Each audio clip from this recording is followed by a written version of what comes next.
नमस्कार दोस्तों, श्याम एजुकेशन परिवार में फिर से आपका स्वागत है। हम मैथमेटिक्स से बीएससी पार्ट 3 की बात कर रहे थे, तो उसमें अपने शायद 6-7 लेक्चर हो गए थे। आप ध्यान से समझते हुए जाना, अपने नोट्स प्रिपेयर करते हुए जाना। आगे हम चलते हैं। तो लास्ट लेक्चर के अपन ने देखा था order of an element. Order of an element of A group. ये देखा था कि ग्रुप के अंदर कोई भी एलिमेंट है तो उसका ऑर्डर किस प्रकार से डिफाइन होता है दोस्तों। तो ऑर्डर ऑफ एन एलिमेंट के बारे में अपन ने बात की थी। अपन ने ये माना था कि मान लो कि भाई जी कोई ग्रुप है और ए एलिमेंट है जी का, तो आपको छोटे से छोटा धनात्मक पूर्णांक स्मॉल n इस प्रकार मिलना चाहिए कि a की पावर n बराबर e। आपको छोटे से छोटा धनात्मक पूर्णांक स्मॉल n इस प्रकार मिलना चाहिए कि a की पावर n बराबर e। तो जो n होता है उसको a का क्या कहा जाता है, ऑर्डर कहा जाता है। और इसे ऑर्डर ऑफ a बराबर n से डिनोट करते हैं। अगर मान लो कि कोई भी ग्रुप है उसमें आपको a एलिमेंट इस प्रकार नहीं मिल रहा, कोई भी ग्रुप है उसमें आपको n नंबर इस प्रकार से मिल रहा है कि a की पावर n बराबर e हो जाएगी, तो उस कंडीशन में आप ये बोलेंगे कि जो भी एलिमेंट है उसका ऑर्डर कितना होता है, इनफाइनाइट होता है। जैसे अपन बात करेंगे कि जेड प्लस के अंदर बात करेंगे, जैसे वन एलिमेंट है वो जेड का है, जेड प्लस ग्रुप होता है, वन एलिमेंट जेड का होता है। अब प्लस की ये आइडेंटिटी होती है वो 0 होती है, तो आप पहले 1 की पावर 1 करोगे, मतलब 1 तो आइडेंटिटी तो नहीं है, 1 नॉट इक्वल टू 0। अच्छा, 2 बार जोड़ो 1 को, क्योंकि जोड़ते हुए जाएंगे, 2 बार जोड़ेंगे तो 2 0 नहीं आएगा। फिर 1 की पावर 3, 1 की पावर 3 का मतलब है 3 बार 1 को जोड़ना है। देखो अगर 2 होता तो पावर के अंदर लेते, लेकिन अब 1 की पावर 3 होगा, मतलब आपको ये समझना है कि 1 को 3 बार जोड़ना है। 3 बार जोड़ा तो 3 नॉट इक्वल टू 0। 1 की पावर 4 मतलब 1 को 4 बार जोड़ना है, 4 और 4 नॉट इक्वल टू 0। तो दोस्तों आपको कभी भी ऐसा नहीं मिल सकता, कभी भी आपको ऐसा नहीं मिल सकता कि ये जो 1 एलिमेंट है उसकी पावर आप बढ़ाते जाओ तो कहीं भी आपको 0 नहीं मिलेगा आइडेंटिटी। जैसे 2 एलिमेंट है जेड, बताओ 2 की पावर कितने करोगे आइडेंटिटी आ जाएगी 0, तो कभी नहीं हो सकता ऐसा। इसका मतलब ये 2 एलिमेंट है, इसका ऑर्डर कितना हो गया, इनफाइनाइट हो गया। तो जेड प्लस में 1 का ऑर्डर भी इनफाइनाइट, 2 का ऑर्डर भी इनफाइनाइट, 3 का ऑर्डर भी इनफाइनाइट, इस प्रकार से होता है। अपने लास्ट लेक्चर पे एक ग्रुप देखा था G बराबर, उसके अंदर एलिमेंट थे 1 -1 आयोटा माइनस आयोटा, ये देखा था। अब उसमें ये तो इसका था आइडेंटिटी एलिमेंट, ये तो इसका था आइडेंटिटी एलिमेंट। और आइडेंटिटी एलिमेंट होता है उसका ऑर्डर 1 होता है, और केवल आइडेंटिटी एलिमेंट ही ऐसा एलिमेंट होता है ग्रुप में जिसका ऑर्डर 1 होता है। कहने का मतलब आइडेंटिटी एलिमेंट के अलावा कोई भी ऐसा एलिमेंट नहीं होता जिसका ऑर्डर 1 होता है। अब ये -1 संक्रिया की ओर रूट थी, अब -1 की पावर 1 किया तो -1 आइडेंटिटी आया, नहीं आया। फिर -1 की पावर क्यों किया तो 1 आइडेंटिटी आ गया। इसका मतलब -1 का ऑर्डर है वो कितना है, इस प्रकार से। एक एग्जांपल और देखिए अपन,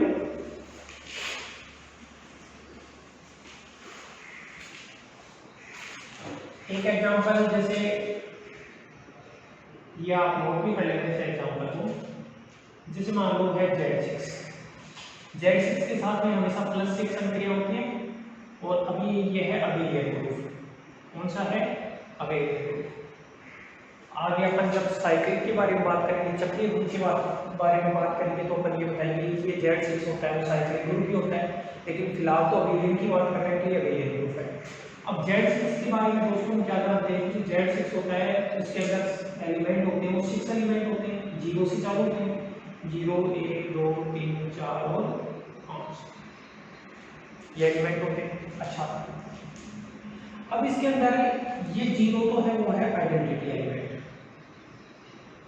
ये तो क्या है, आइडेंटिटी एलिमेंट। और आइडेंटिटी एलिमेंट इस O का मतलब है ऑर्डर, और ये 0, तो आइडेंटिटी एलिमेंट का ऑर्डर तो हो गया 1। अब 1 का ऑर्डर कितना होगा, दूसरा एलिमेंट है 1, तो 1 का ऑर्डर कितना होगा, तो पहले आपने 1 संक्रिया +6 काम में लेंगे, 1 + 6 1 बराबर 2, 2 बार जोड़ा, आइडेंटिटी नहीं आया।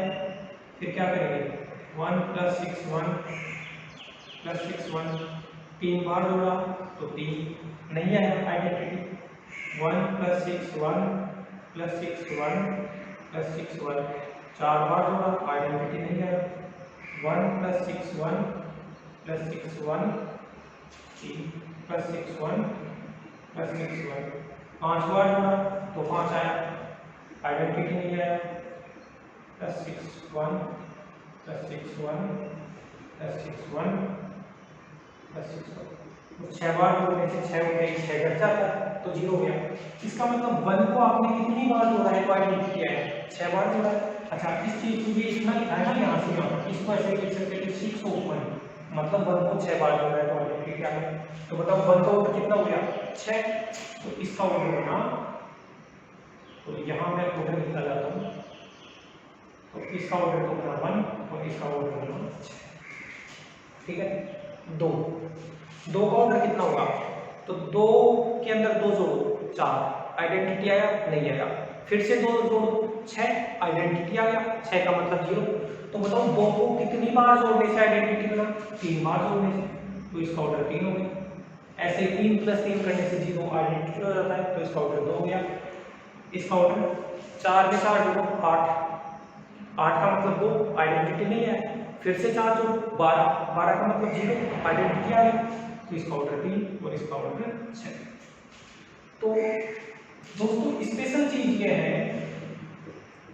कि इन जनरल में बात करूं Z6 Zn + n की बात करता हूं।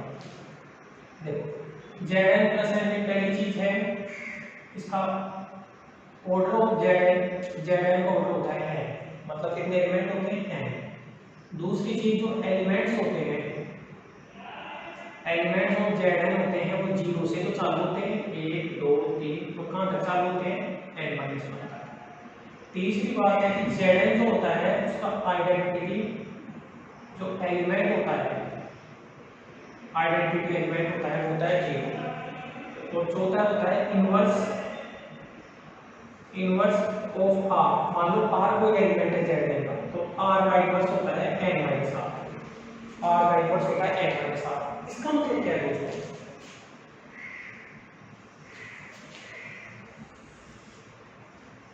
r का इनवर्स n-r जैसे 2 है 2 का इनवर्स मेरे को बताना है तो 2 का इनवर्स होगा n-2 भाई r का इनवर्स n-r होता है तो 2 का इनवर्स n-2। अब n का मान बताओ Z6 में कितना है Z6 में n की जगह 6 है तो 6 - 2 तो 2 का इनवर्स 4 है 2 का इनवर्स 4 है तो 2 का इनवर्स 4 है तो 4 का इनवर्स 2 तो ये तो 2 का इनवर्स है। तो 1 का इनवर्स बताओ 1 का इनवर्स कितना होगा 6 में से 1 को घटा दो तो 1 का इनवर्स हो गया 5 5 का इनवर्स हो गया 1 2 का इनवर्स हो गया 3 और 3 का इनवर्स 2 का इनवर्स 4 और 4 का इनवर्स 2 ये खुद का इनवर्स आइडेंटिटी एलिमेंट खुद का इनवर्स और ये भी सेल्फ इनवर्स ये भी क्या हो गया सेल्फ इनवर्स। तो दोस्तों यहां से एक चीज मेरे को दिख रही है कि जैसे 1 एलिमेंट है और 1 का इनवर्स क्या है 5 क्योंकि अपन ने लिखा है ना भाई r का इनवर्स n-r होता है तो 1 का इनवर्स करोगे तो n की जगह 6 तो 6 - 1 5 हो गया तो 1 का इनवर्स 5 2 का इनवर्स 4 तो 1 का इनवर्स 5 है तो 1 का इनवर्स 5 है तो और ये देखो 1 का ऑर्डर कितना है 6 5 का ऑर्डर भी कितना है 6 तो यहां से ये पता लगा कि एलिमेंट और एलिमेंट का जो इनवर्स होता है दोनों का ऑर्डर क्या होता है सेम होता है। एलिमेंट और एलिमेंट का जो भी इनवर्स होता है उन दोनों का ऑर्डर होता है वो क्या होता है सेम। कहने का मतलब है कि मान लो ए एलिमेंट है वो कोई ग्रुप का एलिमेंट है ए एलिमेंट है वो किसका एलिमेंट है ग्रुप का तो ए एलिमेंट ग्रुप का एलिमेंट है तो ए इनवर्स भी बताओ किसमें होगा ग्रुप ही होगा क्योंकि ग्रुप में तो प्रत्येक एलिमेंट का इनवर्स होता है। तो यहां से ये पता लगा कि जो ए का ऑर्डर होता है वही किसका ऑर्डर होता है ए इनवर्स का ऑर्डर होता है। जो ए का ऑर्डर होता है वही किसका होता है ए इनवर्स का। यहां देखो 2 का इनवर्स 4 दोनों का ऑर्डर देखो सेम यहां से 1 का इनवर्स 5 दोनों का ऑर्डर सेम। अब यहां देखो आप जैसे अभी मैंने ग्रुप की बात कर रहा था 1 - 1 आएगा वो माइनस आएगा 1 तो है वो आइडेंटिटी एलिमेंट है 1 आइडेंटिटी एलिमेंट है ये 2 ऑर्डर का ग्रुप है ये 2 ऑर्डर का ग्रुप है। आयोटा का इनवर्स माइनस आयोटा है और माइनस आयोटा का इनवर्स आयोटा है। मैंने एग्जांपल नंबर 1 करवाया था उसमें देखना आयोटा का इनवर्स माइनस आइटा है और माइनस आइटा का जो इनवर्स है वो आइटा है। अब बताओ आइटा का ऑर्डर कितना है 4। क्यों? आइटा की पावर 1 किया आइटा, आइटा की पावर 2 किया -1, आइटा की पावर 3 किया माइनस आइटा, आइटा की पावर 4 किया 1। तो आइटा की पावर 4 किया इसका मतलब ऑर्डर ऑफ आइटा बराबर 4। तो इसका ऑर्डर भी 4 है तो इसका ऑर्डर भी 4 है। तो कहने का मतलब आइटा का प्रतिलोम माइनस आइटा, आइटा का प्रतिलोम माइनस आइटा और माइनस आइटा का जो प्रतिलोम है वो आइटा। तो यहाँ से ये जो सारी चीज बताई है इसमें एक तो दोस्तों ये अपनी कॉपी में नोट करना है, ये जो मैंने बॉक्स के अंदर लिखा है। और दूसरी चीज ये है कि ये हमेशा ध्यान रखना कि अगर अपन को कोई भी ग्रुप दे रखा है, अगर कोई भी ग्रुप दे रखा है तो उस ग्रुप के अंदर जो एलिमेंट होता है और जो उस एलिमेंट का इनवर्स होता है दोनों का ऑर्डर क्या होता है सेम होता है। एक थ्योरम भी अपन करेंगे और एक थ्योरम बता देता हूँ मैं इसके ऊपर, फिर आगे डिस्कस करते हैं अपन इस मैटर में। तो दोस्तों अपनी थ्योरम एक दे रखी है बुक में। थ्योरम क्या है ये वाला नोट करना है, अभी तक जो पढ़ा है उसमें ये वाला नोट करना है, ये बॉक्स बना के।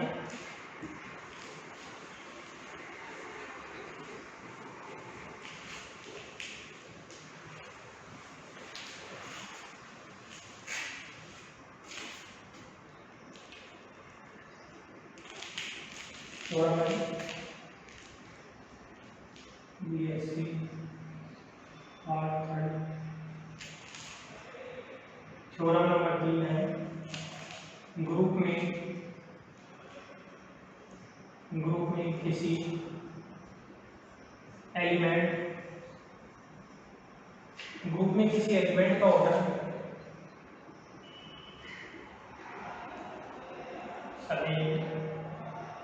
ग्रुप में किसी एलिमेंट का ऑर्डर से उसके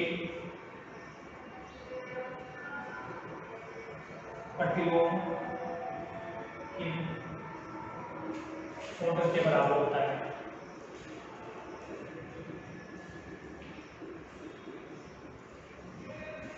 बताना है कि कोई ग्रुप है उसमें किसी एलिमेंट का जो ऑर्डर होता है वो हमेशा क्या होता है उसके प्रतिलोम के ऑर्डर के बराबर होता है। कहने का मतलब क्या है देखो टू पार्ट में चले तो लिखता हूं माना कि जी कोई ग्रुप है, माना कि कोई ग्रुप है तथा जो ए एलिमेंट है वो किसका है जी का। जी कोई ग्रुप है और ए एलिमेंट है जी का, तब हमें क्या सिद्ध करना है। अब देखो एक चीज तो देखो ए एलिमेंट जी का है दोस्तों, तो बताओ ए इनवर्स भी जी का होगा या नहीं होगा? होगा। क्यों होगा? क्योंकि ग्रुप में तो प्रत्येक एलिमेंट का इनवर्स होता है, तो ए इनवर्स भी किसमें होगा जी में होगा। तो हमें क्या सिद्ध करना है, हमें सिद्ध करना है कि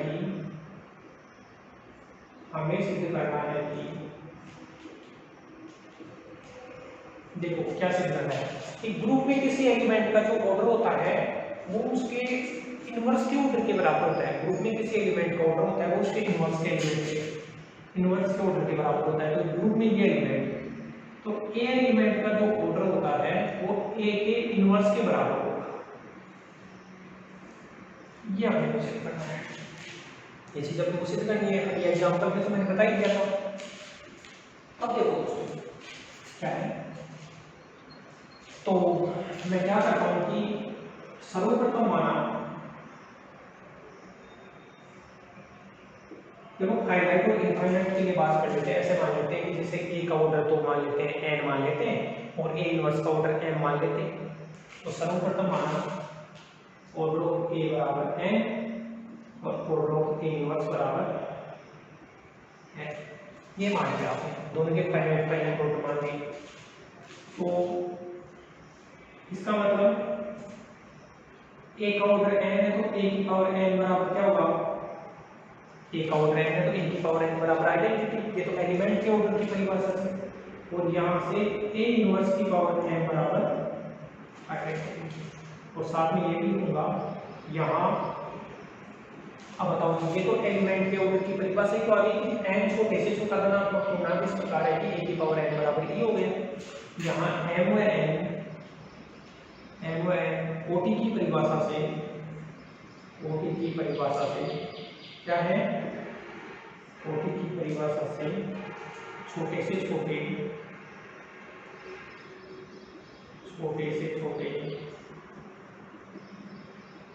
धनात्मक पूर्णांक या m और n है, तो कोटि की परिभाषा से छोटे से छोटे धनात्मक पूर्णांक है m और n। और e क्या है बताओ, e बिलोंग्स टू g का तत्समक अवयव है।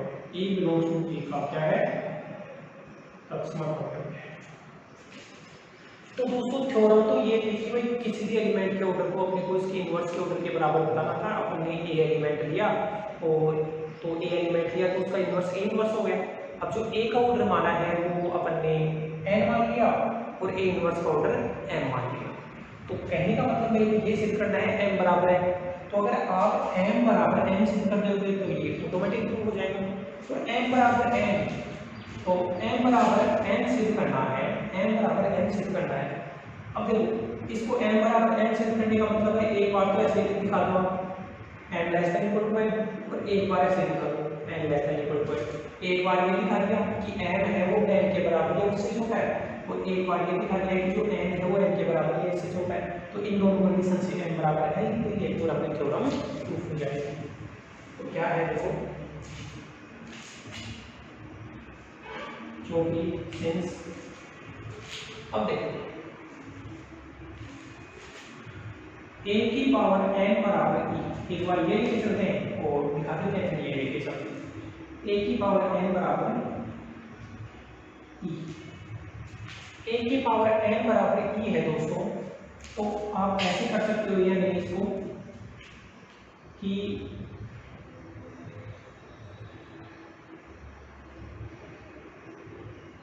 a की पावर n मैं दोनों तरफ इन्वर्स करूँ,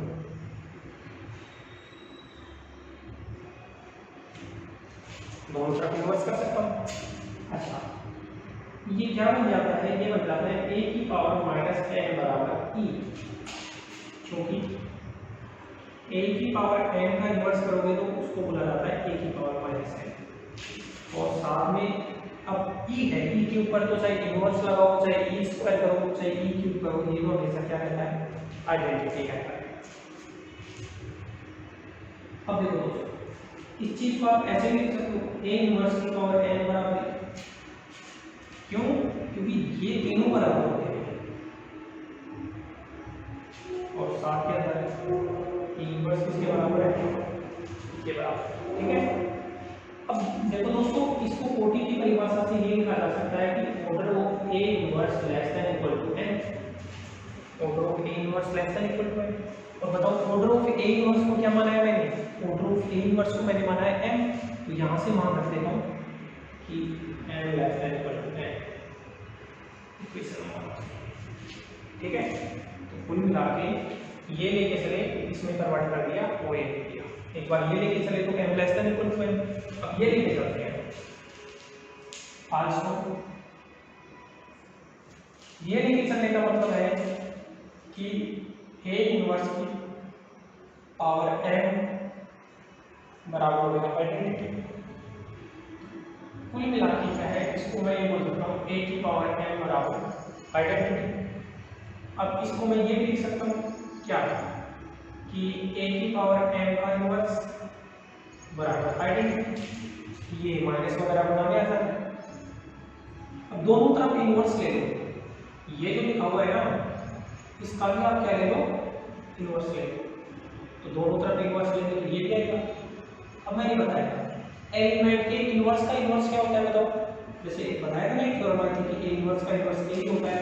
तो यहाँ से मिला कि ये तो बना a की पावर है और e का इनवर्स होता है वो e के बराबर होता है।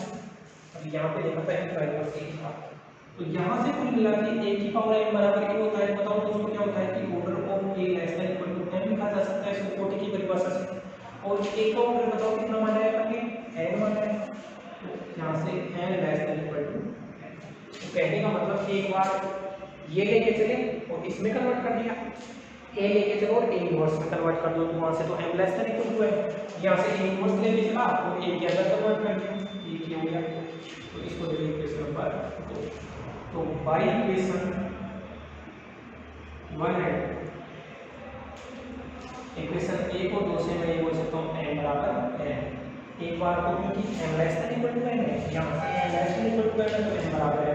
अब m माना किसको था, और a इनवर्स को, और n किसको माना था,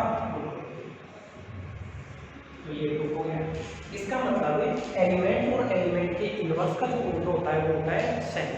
तो दोस्तों इतना को अपन ने किया, ये तो किसके लिए किया कि जब अपन ने ए का ऑर्डर और ए इनवर्स का ऑर्डर दोनों का ऑर्डर फाइनाइट माना था, ये जो संख्या है m और n ये फाइनाइट नंबर ही तो है कोई ना कोई, तो ए और ए इनवर्स का ऑर्डर अगर फाइनाइट माना था तब तो अपन ने दोनों का ऑर्डर बराबर होता है। लेकिन फाइनाइट के लिए हो गया तो इनफाइनाइट के लिए भी होना चाहिए ना, तो इनफाइनाइट के लिए मैं क्या लिखूंगा, इसको थोड़ा सा मेरे को हटाना पड़ेगा।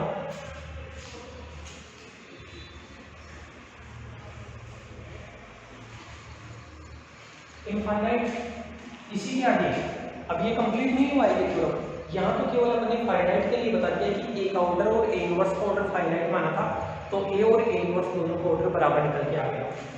तो नाउ इफ ऑर्डर ऑफ ए बराबर मान लो इनफाइनाइट, मान लो ए का ऑर्डर इनफाइनाइट है, तो order of A inverse B क्या नहीं हो सकता, बी फाइनाइट नहीं हो सकता, फाइनाइट नहीं हो सकता। इसका मतलब क्या है कि ए का ऑर्डर आपने इनफाइनाइट माना है, तो ए इनवर्स का ऑर्डर भी क्या होना चाहिए, इनफाइनाइट, तभी तो ए और ए इनवर्स दोनों के ऑर्डर बराबर होंगे। तो ए का ऑर्डर इनफाइनाइट है तो ए इनवर्स का ऑर्डर क्या नहीं हो सकता, फाइनाइट नहीं हो सकता। मैं मान लेता हूं कि लेट है, अब ये हो तो नहीं सकता, लेकिन मैंने मेरी तरफ से मान लिया कि ऑर्डर ऑफ ए इनवर्स बराबर मान लिया। यहाँ पे ए इनवर्स का जो ऑर्डर है वो मान लिया है अपनी तरफ से, और n क्या है यहाँ पे फाइनाइट नंबर है। अब दोस्तों ए का ऑर्डर इनफाइनाइट है तो ए इनवर्स का जो ऑर्डर है वो भी इनफाइनाइट होना चाहिए। तो मैंने ये लिखा है कि ए इनवर्स का ऑर्डर है वो फाइनाइट नहीं हो सकता, मतलब होगा तो इनफाइनाइट होगा, लेकिन फिर भी अपन ने विरोधाभास से ये मान लिया कि ए इनवर्स का ऑर्डर n है। तो विरोधाभास से माना है तो आगे कोई ना कोई कॉन्ट्राडिक्शन आएगा। ए इनवर्स का ऑर्डर n है, n क्या है, फाइनाइट। अब देखो दोस्तों,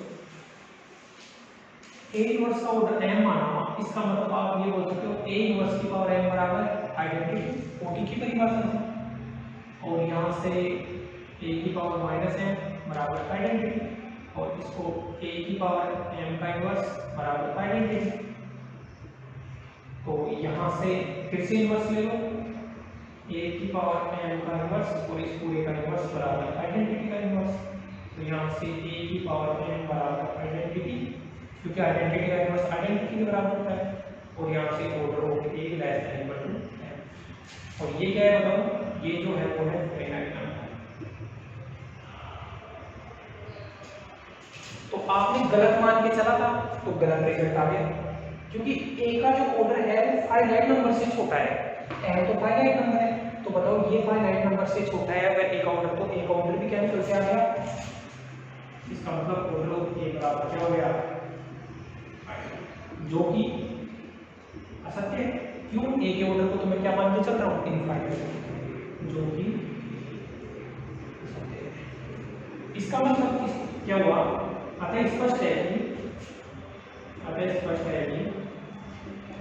कि ऑर्डर ऑफ ए बराबर अगर इनफाइनाइट है, अगर ए का ऑर्डर इनफाइनाइट है तो ए इनवर्स का ऑर्डर भी क्या होगा, ऑर्डर ऑफ ए इनवर्स भी इनफाइनाइट। तो ए का ऑर्डर अगर इनफाइनाइट है तो ए इनवर्स का ऑर्डर भी इनफाइनाइट होगा। तो ए का ऑर्डर इनफाइनाइट है, यहाँ से ए इनवर्स का ऑर्डर मैंने फाइनाइट मान लिया, गलत मान लिया तो गलत रिजल्ट आ गया।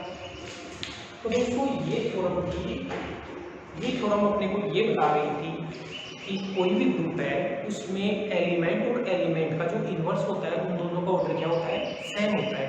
अपन ने क्या किया, जी ए ग्रुप लिया, ए मान लो उसका कोई एलिमेंट है तो ए इनवर्स भी ग्रुप में ही होगा, क्योंकि ए इनवर्स भी क्या होता है, ए का जो इनवर्स होता है वो ग्रुप में होता है, तो ए और ए इनवर्स हो गई। अब ए का ऑर्डर अपन ने m मान लिया, ए इनवर्स का ऑर्डर n, ए का ऑर्डर n मान लिया, ए इनवर्स का ऑर्डर m मान लिया। लेकिन मेरे को तो ए और ए इनवर्स के ऑर्डर को सेम दिखाना है, इसका मतलब m बराबर n दिखाना था। तो एक बार m less than equal to n माना, एक बार n less than equal to m माना और दोनों से हो गया। तो ये वाला जो चीज थी यहाँ तक जो किया था, ये तो कब किया था मैंने, जब ए के ऑर्डर और ए इनवर्स के ऑर्डर को फाइनाइट माना था। फिर ये वाला मैटर क्या किया है कि ए का ऑर्डर इनफाइनाइट है मान लो, इसका मतलब ए इनवर्स का ऑर्डर फाइनाइट नहीं हो सकता। अगर ए का ऑर्डर इनफाइनाइट है तो ए इनवर्स का ऑर्डर क्या नहीं हो सकता, फाइनाइट नहीं हो सकता, नहीं हो सकता। लेकिन फिर भी मैंने विरोधाभास से क्या किया कि ए इनवर्स के ऑर्डर को मैंने क्या मान लिया, फाइनाइट मान लिया। ए इनवर्स के ऑर्डर को मैंने फाइनाइट मान लिया, तो ए इनवर्स के ऑर्डर को फाइनाइट मानने से कॉन्ट्रडिक्शन आ गया, ए इनवर्स के ऑर्डर को फाइनाइट मानने से ए का ऑर्डर फाइनाइट आ गया, जो गलत आ गया क्योंकि ए का ऑर्डर क्या है, इनफाइनाइट। तो कहने का मतलब ये है कि ए का ऑर्डर चाहे फाइनाइट हो चाहे इनफाइनाइट हो, ए का ऑर्डर चाहे फाइनाइट हो चाहे इनफाइनाइट हो,